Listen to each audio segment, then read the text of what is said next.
नमस्कार प्यारे विद्यार्थियों, राजस्थान जीके स्टडी चैनल पर आपका बहुत बहुत स्वागत और हार्दिक अभिनंदन है। तो कैसे हैं आप सब। आप चाहे किसी भी प्रतियोगी परीक्षा की तैयारी कर रहे हो, क्लास आपके लिए महत्वपूर्ण रहने वाली है। यहाँ पर है जो कि राजस्थान की भूगोल, कला, संस्कृति और इतिहास के आपको मॉडल पेपर सोल्व करवाए जा रहे हैं। अगर आप भी अपनी तैयारी को बेहतरीन बनाना चाहते हैं तो राजस्थान जीके स्टडी के एनएनएच क्लास के साथ जुड़ जाइए। तो सभी विद्यार्थियों से निवेदन है कि क्लास को आप एक बार ज्यादा से ज्यादा शेयर कर दीजिए। तो देख लेते हैं क्वेश्चन नंबर 1 क्या पूछा गया है। निम्न में से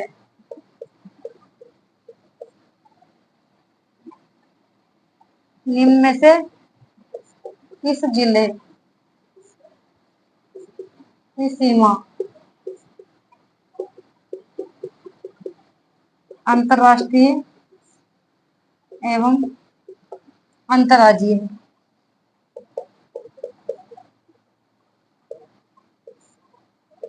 निम्न में से किस जिले की सीमा अंतर्राष्ट्रीय एवं अंतर्राज्यीय है। ऑप्शंस में आपको दे दिया गया है जैसलमेर, बीकानेर, हनुमानगढ़ और डी ऑप्शंस में आपको दिया गया है बाड़मेर। बताइए क्वेश्चन नंबर 1 का राइट आंसर। कि निम्न में से किस जिले की सीमा अंतर्राष्ट्रीय एवं अंतर्राज्यीय है। यानी ऐसा जिला जो अंतर्राष्ट्रीय सीमा भी बनाता हो और अंतर्राज्यीय सीमा भी बनाता हो। तो देख लीजिए, चार ऑप्शन है आपके पास। कौन सा जिला होगा। Barmer. Right answer D option होगा, अंतर्राष्ट्रीय एवं अंतर्राज्यीय सीमा बनाने वाले जिले कितने हैं। 2 हैं। कौन कौन से हैं। श्री गंगानगर और बाड़मेर। ठीक है। अंतर्राष्ट्रीय और अंतर्राज्यीय सीमा बनाने वाले 2 जिले हैं। तो श्री गंगानगर है, एक बाड़मेर है। आपको पता है जो श्री गंगानगर है उसकी सीमा पाकिस्तान के साथ लगती है। ठीक है। अंतर्राष्ट्रीय सीमा भी बना रहा है। इसके अलावा अंतर्राज्यीय सीमा किसके साथ बनाता है श्री गंगानगर। पंजाब के साथ। ठीक है। दोनों के साथ लगा रहा है सीमा। अंतर्राष्ट्रीय सीमा भी बना रहा है और अंतर्राज्यीय सीमा भी लगा रहा है। और बाड़मेर, बाड़मेर की सीमा आपको पता है पाकिस्तान के साथ लगती है। ठीक है। अंतर्राष्ट्रीय सीमा ये बना रहा है ये। इसके अलावा बाड़मेर अंतर्राज्यीय सीमा किसके साथ लगा रहा है, गुजरात के साथ। ठीक है। राजस्थान के वे 2 जिले हैं जो अंतर्राष्ट्रीय और अंतर्राज्यीय सीमा बनाते हैं। ठीक है। श्री गंगानगर की सीमा आपको पता है पाकिस्तान के साथ भी लगती है और कौन से राज्य के साथ लगती है, पंजाब के साथ। जबकि बाड़मेर की जो सीमा है इसकी सीमा भी पाकिस्तान के साथ लगती है और गुजरात के साथ भी अंतर्राज्यीय सीमा लगाता है। ठीक है। जबकि जो जैसलमेर और जो बीकानेर है ये तो अंतर्राष्ट्रीय अंतर्राष्ट्रीय सीमा बनाने वाले जिले हैं। ठीक है। अंतर्राज्यीय सीमा नहीं लगाते हैं जैसलमेर और बीकानेर।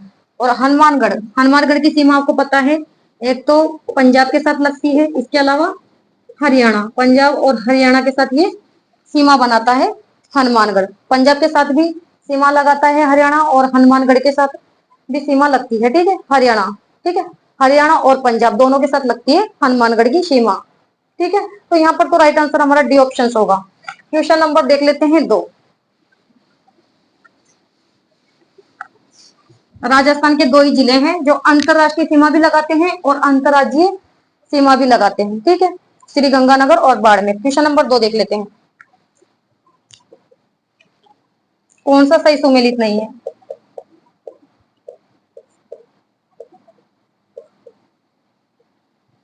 कौन सा सही सुमेलित नहीं है। वागड़,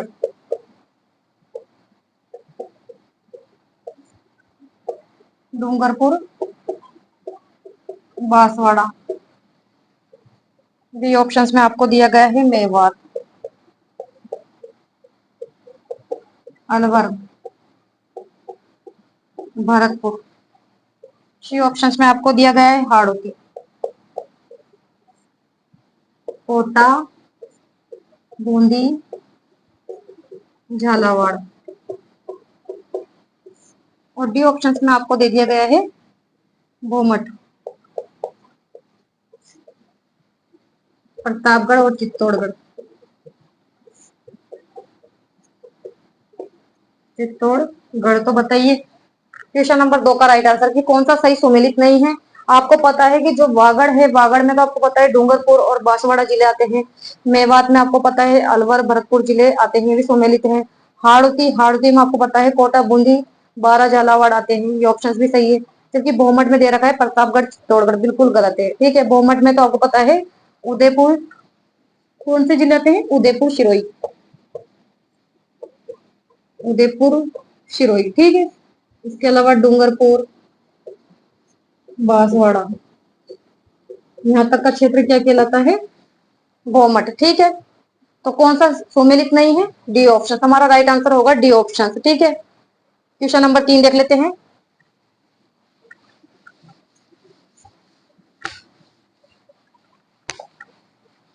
सभी विद्यार्थियों से निवेदन है कि क्लास को आप एक बार ज्यादा से ज्यादा और शेयर कर दीजिए। तो देख लेते हैं क्वेश्चन नंबर 3 क्या पूछा गया है कि वह नदी जो बंगाल की खाड़ी से नहीं जुड़ती है, नहीं जुड़ती है, ऑप्शंस में आपको दे दिया गया है काली सिंध, ये ऑप्शंस में आपको दिया गया है माही, सी ऑप्शंस में आपको दिया गया है बनास, और डी ऑप्शंस में आपको दे दिया गया है बाणगंगा। तो बताइए क्वेश्चन नंबर 3 का राइट आंसर कि वह नदी जो बंगाल की खाड़ी से नहीं जुड़ती है, यानी बंगाल की खाड़ी अववाह तंत्र का भाग नहीं है। तो चार ऑप्शन से तो देख लीजिए आप राइट आंसर कौन सा होगा, बी ऑप्शन माही नदी। क्यों, क्योंकि माही जो नदी है ये तो अरब सागरीय अववाह तंत्र का भाग है, अरब सागरीय अववाह तंत्र का भाग। ठीक है, और किसमें गिरती है माही नदी, खंबात की खाड़ी में, खंबात की खाड़ी में गिरती है ये नदी। जबकि जो काली सिंध नदी है ये बंगाल की खाड़ी अववाह तंत्र का भाग है। और क्यों है, बताइए आप मुझे, क्यों है ये बंगाल की खाड़ी अववाह तंत्र का भाग, क्योंकि जो काली सिंध नदी है किसकी साइड नदी है, चंबल की, और चंबल किसमें गिरती है, यमुना में गिरती है। ठीक है, और यमुना बंगाल की खाड़ी में गिरती है। ठीक है, इसी प्रकार से जो बनास नदी भी चंबल की साइड नदी है, और जो बाणगंगा नदी है ये यमुना में गिरती है। तो ये बंगाल की खाड़ी अववाह तंत्र का भाग है। ठीक है, यहाँ पर राइट आंसर हमारा होगा B option. Question number 4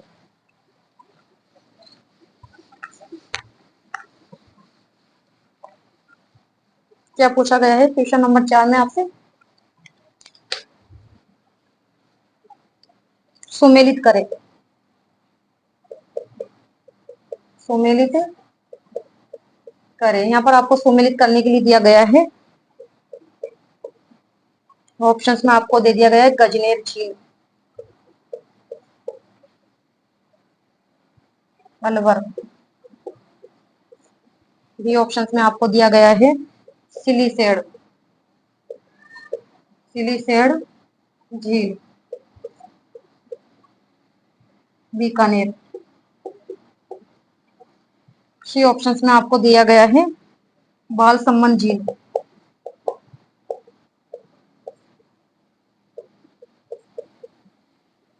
Ajmer, और डी ऑप्शंस में आपको दिया गया है फोय सागर झील, फोय सागर झील, जोधपुर। तो आप इसे सम्मिलित करो, कौन सा ऑप्शन सही होगा, 1 2 3 4, बी ऑप्शंस में आपको दिया गया है 2 1 4 3, 4 3 2 1, और डी ऑप्शंस में आपको दे दिया गया है 3 4 1 और 2। बताइए क्वेश्चन नंबर 4 का राइट आंसर सम्मिलित करें। यहाँ पर झील दे दी गई है और आपको जिले दे दिए गए हैं, तो देख लीजिए कौन सी झील कौन से जिले में स्थित है, बताना है आपको। गजनेर जो झील है कहाँ पर है, बीकानेर में, दूसरा ऑप्शन। यहाँ पर 1 आ रहा है इस वजह से कट हो गया, यहाँ पर 4 आ रहा है इस वजह से कट हो गया, और यहाँ पर 3 आ रहा है इस वजह से कट हो गया। गजनेर झील आपको पता है बीकानेर में है, दूसरा ऑप्शन। सिलीसर झील कहाँ पर है, अलवर में, 1। ठीक है, बाल सम्मन झील कहाँ पर है, जोधपुर में, और फोय सागर झील है अजमेर में। ठीक है, हमारा राइट आंसर होगा बी ऑप्शन। समझ में आया आपको? गजनेर झील कहाँ पर है? बीकानेर में है। इसके अलावा सिलीसर झील अलवर में स्थित है और बालसमंद झील जोधपुर में स्थित है। फोय सागर झील अजमेर में स्थित है। क्वेश्चन नंबर 5 देख लेते हैं।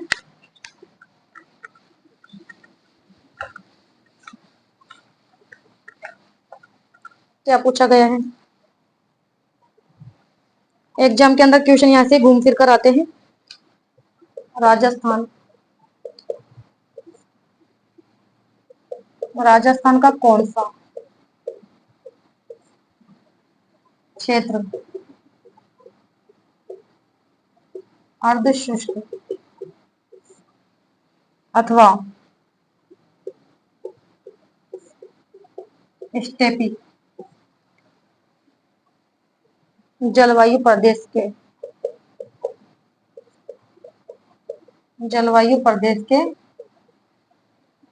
अंतर्गत आता है?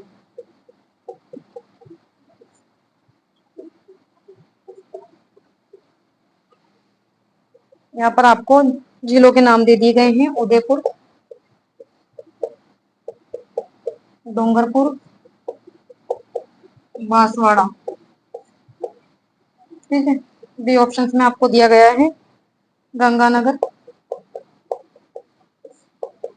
हनुमानगढ़,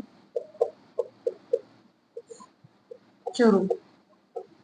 सी ऑप्शन में आपको दिया गया है कोटा, बूंदी, झालावाड़। और डी ऑप्शन में आपको दे दिया गया है जोधपुर, नागौर, पाली। जोधपुर, नागौर और पाली। बताइए क्वेश्चन नंबर 5 का राइट आंसर क्या करोगे कि राजस्थान का कौन सा क्षेत्र है जो कि अर्ध शुष्क अथवा स्टेपी जलवायु प्रदेश के अंतर्गत आता है? यानी अर्ध शुष्क जलवायु वाला प्रदेश आपको यहाँ पर ढूंढना है।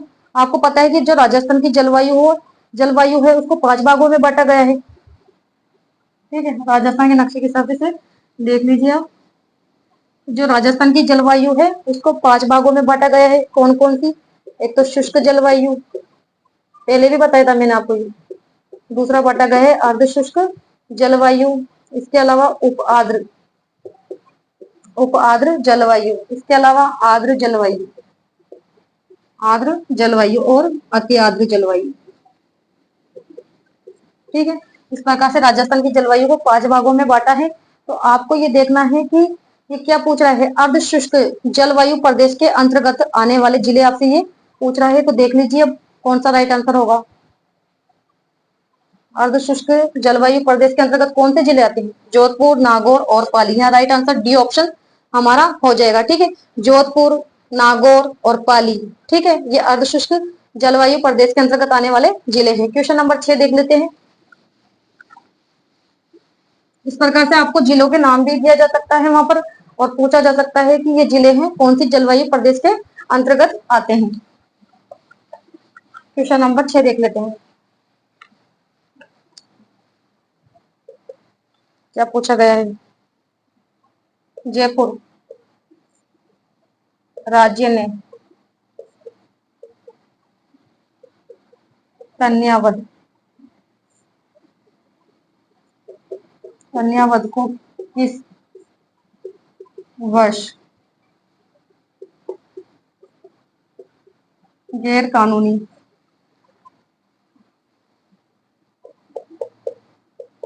घोषित कर दिया? ऑप्शन दे दिए गए आपको 1840, 1842,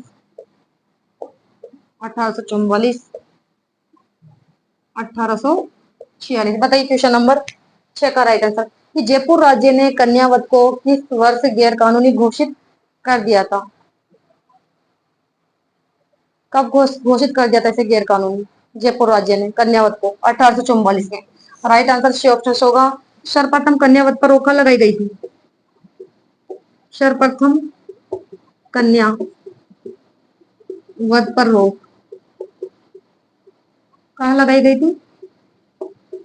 कोटा में। कब लगाई गई थी? 1833 में। और बूंदी में उसके बाद लगाई गई थी 1834 में। ठीक है, और जयपुर राज्य में इसे गैर कानूनी घोषित कर दिया गया था कब? 1844 में। ध्यान में रखना है। ठीक है, तो यहाँ पर तो जयपुर राज्य का ही पूछा गया है कि जयपुर राज्य में कन्यावध को किस वर्ष गैर कानूनी घोषित कर दिया गया था? तो 1844 में। और सर्वप्रथम कन्यावध पर रोक लगाई गई थी कोटा में कब? 1833 में। और बूंदी में कब लगाई गई थी कन्यावध पर रोक? तो 1834 में। ध्यान में रखना है आपको। ठीक है, क्वेश्चन नंबर 7।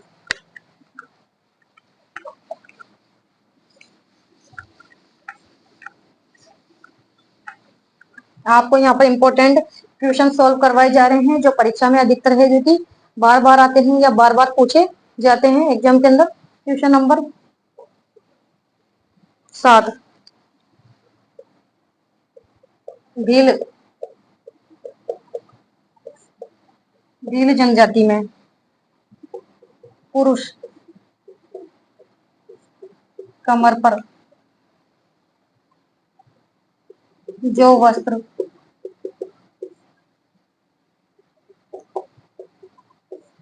लपेट लपेटते हैं उसे क्या कहते हैं? ऑप्शंस में आपको दे दिया गया है खोएतू। बी ऑप्शंस में आपको दिया गया है पोत्या। सी ऑप्शंस में आपको यहाँ दे दिया गया है कछाबू। और डी ऑप्शंस में आपको दे दिया गया है जामा। बताइए क्वेश्चन नंबर 7 का है जो कि राइट आंसर आप ये भील जनजाति में है जो कि पुरुष कमर पर जो वस्त्र लपेटते हैं उसे क्या कहते हैं? क्या कहते हैं उसे? खोइतू। राइट आंसर ए ऑप्शन होगा।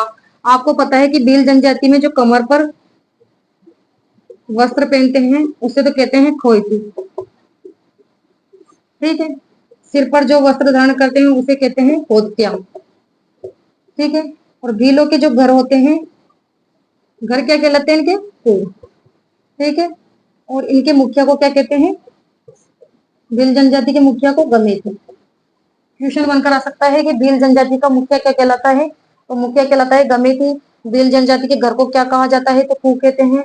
और भील जो सिर पर वस्त्र धारण करते हैं उसे पोत्या कहते हैं। कमर पर जो वस्त्र लपेटते हैं उसे खोइतू कहते हैं। ठीक है, कछाबू तो क्या है? महिलाओं के द्वारा पहने जाने वाला वस्त्र है।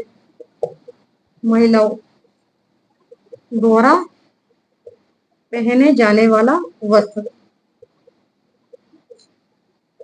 पहने जाने वाला वस्त्र है। जामा आपको पता है कि पुरुषों द्वारा घुटनों तक पहने जाने वाला वस्त्र होता है। पुरुषों द्वारा घुटनों तक पहने जाने वाला वस्त्र पहले भी बताया था मैंने। ठीक है, तो जामा क्या है कि पुरुषों के द्वारा घुटनों तक पहने जाने वाला वस्त्र होता है जो युद्ध में पहना जाता है या फिर विवाह के अवसर पर पहना जाता है। ठीक है, कहाँ तक पहना जाता है? घुटनों तक। यहाँ पर राइट आंसर हमारा ए ऑप्शन होगा। क्वेश्चन नंबर देख लेते हैं 8।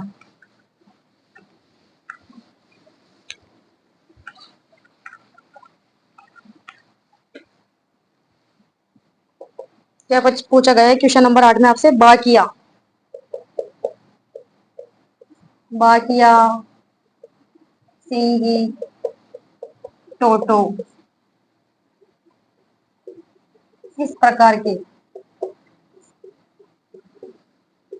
इस प्रकार के वाद्य यंत्र है। ठीक है, वाद्य यंत्र वाला टॉपिक भी मैंने आपको कंप्लीट करवा दिया है, तो देख लीजिएगा।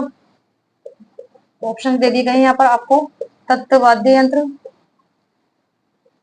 या फिर अनद्ध वाद्य यंत्र। सी ऑप्शंस में आपको दिया गया है घन वाद्य यंत्र।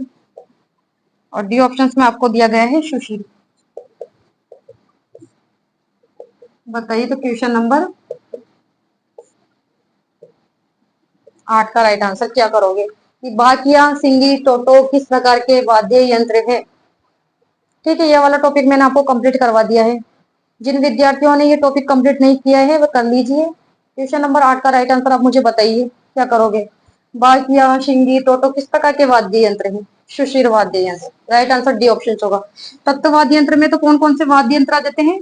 जैसे कि रावण हत्था, जंतर कामायचा, ठीक है। इसके अलावा सारंगी, सूरमंडल,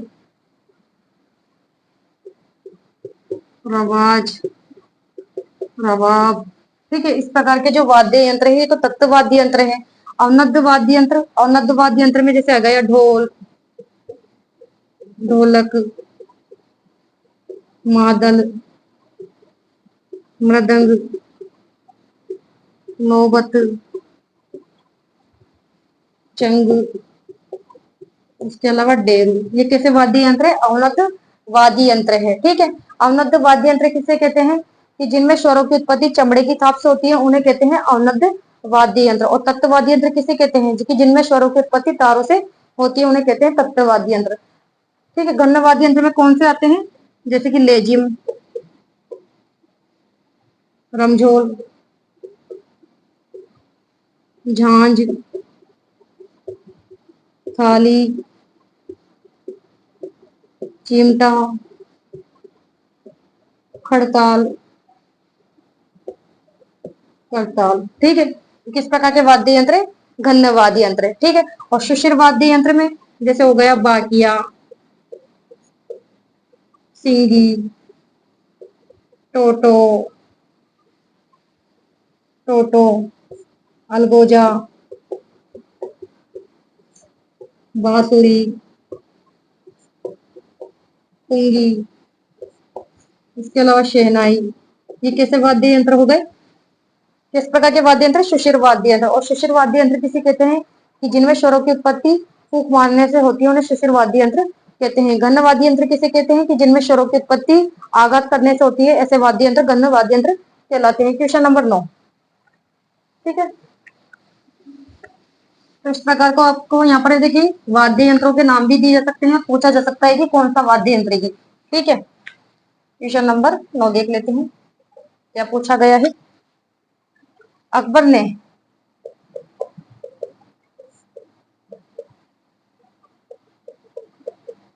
ने महाराणा प्रताप को समझाने के लिए प्रथम संदेशवाहक के रूप में भेजा था। नाम दे दी गई यहाँ पर आपको, मानसिंह,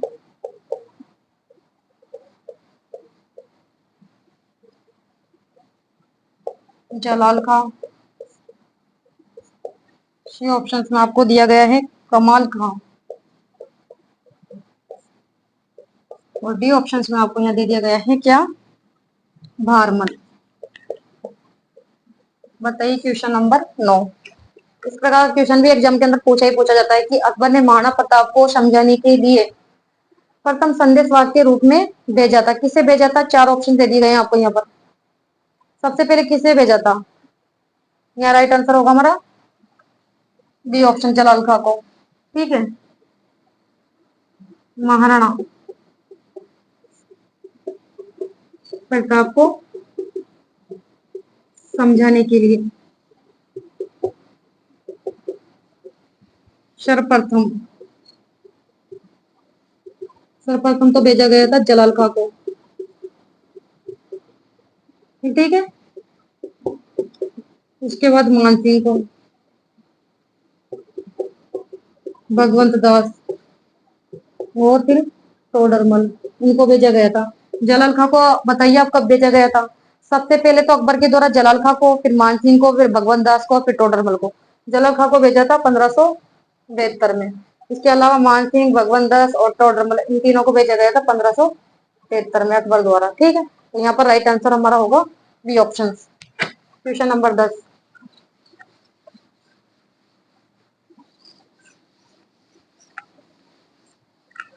क्या पूछा गया है क्वेश्चन नंबर 10 में? कि किस राजपूत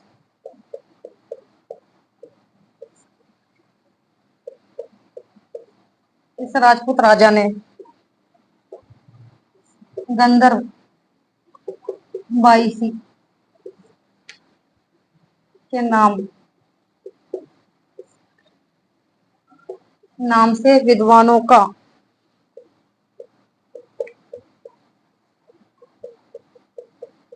एक समूह बनाया था।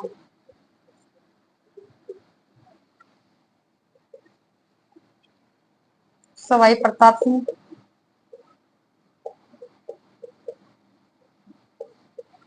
ये ऑप्शंस में आपको दिया गया है। अमर सिंह द्वितीय, सी ऑप्शंस में आपको दिया गया है अजीत सिंह, और डी ऑप्शंस में आपको दे दिया गया है सवाई जयसिंह। बताइए क्वेश्चन नंबर 10 का राइट आंसर क्या करोगे कि किस राजपूत राजा ने गंधर्व बाईसी के नाम से है जो कि विद्वानों का एक समूह बनाया था। चार ऑप्शन है आपके पास, बताइए। गंधर्व बाईसी, गंधर्व बाईसी, राइट आंसर होगा हमारा ए ऑप्शन, सवाई प्रताप सिंह। ठीक है, क्योंकि जो सवाई प्रताप सिंह थे इनके दरबार में 22 तो ज्योतिषी थे, 22 ज्योतिषी, 22 विद्वान और 22 कवि।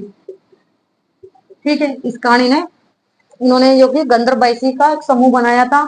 और जो सवाई प्रताप सिंह है इन्हें किस नाम से जाना जाता है, ब्रजनिधि के नाम से। क्वेश्चन बनकर आ सकता है यहाँ से, ब्रजनिधि की उपाधि दी गई है, तो ध्यान में रखना है आपको सवाई प्रताप सिंह को। ठीक है, जो सवाई प्रताप सिंह के इनके द्वारा किसका निर्माण करवाया गया था, हवा महल, ध्यान में रखना है। और हवा महल का निर्माण इन्होंने करवाया था कब, हवा महल, हवा महल में आपको पता है 5 मंजिल है। हवा महल में कितनी मंजिल है, 5 मंजिल। कौन कौन सी मंजिल है, प्रताप मंदिर, रत्न मंदिर, दिखाई तो रहा प्रताप मंदिर, रत्न मंदिर, तीसरी मंजिल थी विचित्र मंदिर, विचित्र मंदिर, फिर सूर्य मंदिर, इसके अलावा हवा मंदिर। क्वेश्चन बनकर आ सकता है यहाँ से, वेरी वेरी इंपॉर्टेंट है। तो जो हवा महल है, हवा महल का निर्माण करवाया था सवाई प्रताप सिंह ने। और इसमें 5 मंजिल है। पहली मंजिल का नाम है प्रताप मंदिर, दूसरी मंजिल का नाम है रत्न मंदिर, फिर विचित्र मंदिर, फिर सूर्य मंदिर और हवा मंदिर। ठीक है, लेकिन क्वेश्चन यहाँ से बनकर आ सकता है कि हवा महल का वास्तुकार कौन है, इसका वास्तुकार भी पूछा जा सकता है। तो कौन है इसका वास्तुकार, लालचंद उस्ता, लालचंद उस्ता है। ठीक है, और हवा महल का निर्माण किसने करवाया था, तो आपको ध्यान में रखना है सवाई प्रताप सिंह। और हवा महल का वास्तुकार कौन है, और लालचंद उस्ता है। इसमें कितनी मंजिल है, 5 मंजिल है। कौन कौन सी मंजिल है, प्रताप मंदिर, रत्न मंदिर, विचित्र मंदिर, सूर्य मंदिर और हवा मंदिर। ठीक है, ध्यान में रखना है। और जो सवाई प्रताप सिंह है इन्हें ब्रजनिधि के नाम से भी जाना जाता है। इनके दरबार में 22 ज्योतिषी थे, 22 कवि थे, 22 विद्वान थे, ध्यान में रखना है। यहाँ से क्वेश्चन बनकर एक आ सकता है एग्जाम के अंदर, वेरी वेरी इंपॉर्टेंट है। ठीक है, तो आज के 10 क्वेश्चन हमने सोल्व कर लिए हैं। और सभी विद्यार्थियों से निवेदन है कि क्लास को आप ज्यादा से ज्यादा शेयर कर दीजिए। क्लास अच्छी लगी तो लाइक करो, शेयर करो। तो नेक्स्ट क्लास में मिलते हैं, तब तक के लिए धन्यवाद, थैंक यू सो मच।